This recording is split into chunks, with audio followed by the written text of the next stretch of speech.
ಶಂಭೋ ಮಹಾದೇವ.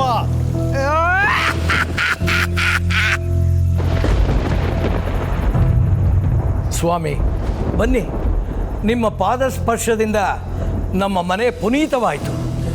ನಮ್ಮ ಆತಿಥ್ಯವನ್ನು ಸ್ವೀಕರಿಸಿ ನಮ್ಮನ್ನು ಆಶೀರ್ವದಿಸಿ. ನಾನೀಗ ನಿಮ್ಮ ಆತಿಥ್ಯವನ್ನು ಸ್ವೀಕರಿಸಲು ಬಂದಿಲ್ಲ.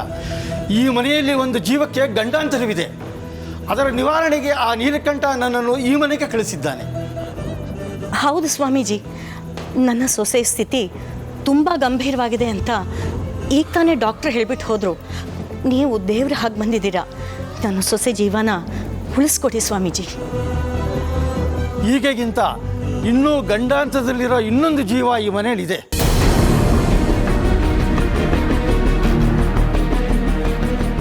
ಆ ಜೀವ ಬದುಕು ಉಳಿದರೆ ಈ ಜೀವ ಉಳಿಯೋದು. ಈಗ ಅನುಗ್ರಹ ಮಾಡಿ ಏನು ಪ್ರಯೋಜನ? ಗುರುಜಿ, ನಮ್ಮ ಮನೇಲಿ ಅದಕ್ಕೆ ಬಿಟ್ಟರೆ ಬೇರೆ ಯಾರಿಗೂ ಯಾವ ತೊಂದರೆನೂ ಇಲ್ಲ. ಇದೆ, ಆದರೆ ನಿಮ್ಮ ಅರಿವಿಗೆ ಬರೋ ಸ್ಥಿತಿಲಿಲ್ಲ.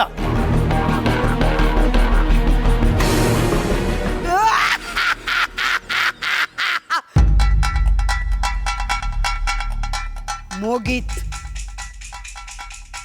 ಎಲ್ಲ ಮುಗೀತ್. ಮಾರಣ ಹೋಮಕ್ಕೆ ತಗೋ ತರ್ಪಣ.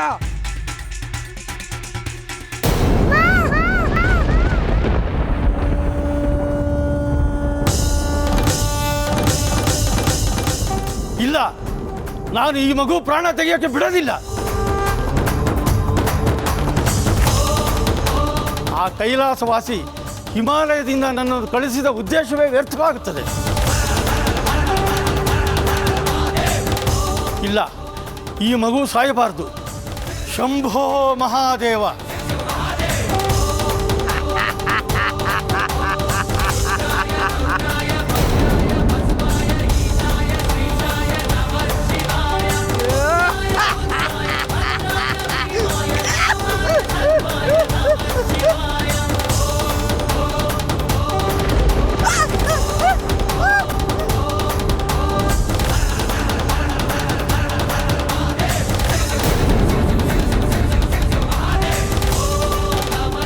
ಮಗು, ನಿನ್ನನ್ನು ವಿಧಿಯ ಪ್ರೇರಣೆಯಂತೆ ಈಶ್ವರನ ಆಣತಿಯಂತೆ ಸೂಕ್ಷ್ಮ ಶರೀರಿಯಾಗಿ ಮಾಡಿದ್ದೆ.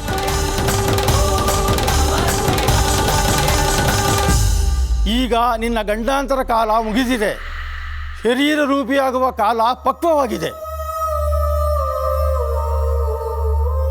ಶಂಭೋ ಮಹಾದೇವ.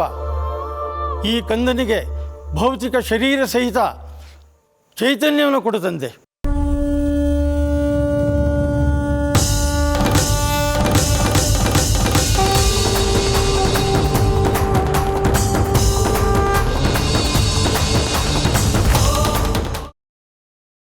ಗ್ರೀನ್ ರೈಸ್ ಮಾಡುವ ವಿಧಾನ: ಮಿಕ್ಸಿ ಜಾರ್ಗೆ ಕೊತ್ತಂಬರಿ ಸೊಪ್ಪು, ಹಸಿ ಮೆಣಸಿನಕಾಯಿ, ಬೆಳ್ಳುಳ್ಳಿ, ಶುಂಠಿ, ಪಲಾವ್ ಎಲೆ, ಕಾಳುಮೆಣಸು, ಜೀರಿಗೆ, ಲವಂಗ, ಚಕ್ಕೆ, ಅನಾನಸು, ನೀರು ಹಾಕಿ ರುಬ್ಬಿಕೊಳ್ಳಿ. ಒಂದು ಪ್ಯಾನ್ಗೆ ಎಣ್ಣೆ ಹಾಕಿ ಅದು ಕಾದ ಮೇಲೆ ಜೀರಿಗೆ, ಈರುಳ್ಳಿ, ಕರಿಬೇವು ಹಾಕಿ ಹುರಿದು ರುಬ್ಬಿದ ಮಸಾಲ, ಉಪ್ಪು, ಅನ್ನ ಹಾಕಿ ಮಿಕ್ಸ್ ಮಾಡಿ. ಒಂದು ಚಿಕ್ಕ ಪ್ಯಾನ್ಗೆ ತುಪ್ಪ, ದ್ರಾಕ್ಷಿ, ಗೋಡಂಬಿ ಹಾಕಿ ಹುರಿದು ಕಲಸಿದರೆ ಗ್ರೀನ್ ರೈಸ್ ಸವಿಯಲು ಸಿದ್ಧ. ಅವಳು ಕೇಳೋ ಹಾಗಿದ್ದಿದ್ರೆ ಎಲ್ಲ ಯಾವತ್ತೋ ಸರಿ ಹೋಗ್ತಾ ಇತ್ತು.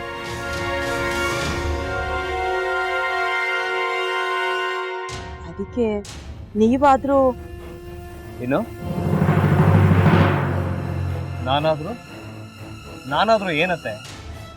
ಅವಳ ಹತ್ರ ಬಂದು ನೀನು ಸೋಲೋದು ಬೇಡ, ನಾನೇ ಸೋಲ್ತೀನಿ, ನೀನು ನಮ್ಮ ತಂದೆಗೆ ಅವಮಾನ ಮಾಡಿದ್ರು ಪರವಾಗಿಲ್ಲ, ದಯವಿಟ್ಟು ಮನೆಗೆ ಬಾ ಅಂತ ಬೇಡ್ಕೋಬೇಕಾ?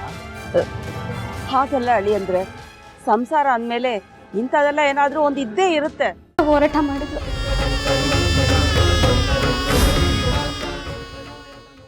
ಮಧುವಂತೆ ಅಕ್ಕನ ನ್ಯಾಯ ಸಿಗುವವರೆಗೂ ನನ್ನ ಮದ್ವೆನೆ ಮಾಡ್ಕೊಳ್ಳಲ್ಲ ಅಂತ ಪಣ ತೊಟ್ಟು ಕೂತಿದ್ಲು. ನಿನ್ನ ಪ್ರಾಣನೇ ಇಟ್ಕೊಂಡಿದ್ಲು ಕಣ ಅಕ್ಕ.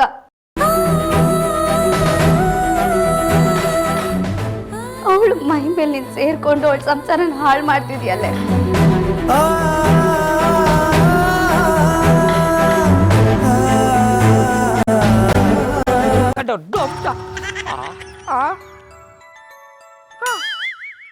ಇದ್ಯಾವುದಪ್ಪ ಹೊಸ ನಂಬರಿಂದ ಫೋನ್ ಬರ್ತಾದೆ?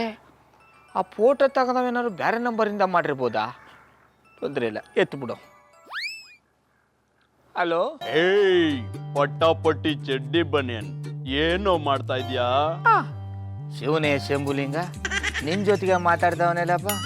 ಅಲ್ಲ ಶಿವ, ಯಾಕೆ ಹಿಂಗೆ ಫೋನ್ ಮಾಡಿ ನಂಗೆ ಜಂತುಳ ಬಿಡ್ತಾ ಇದೆ? ಏಯ್ ವಾಯ್ಸ್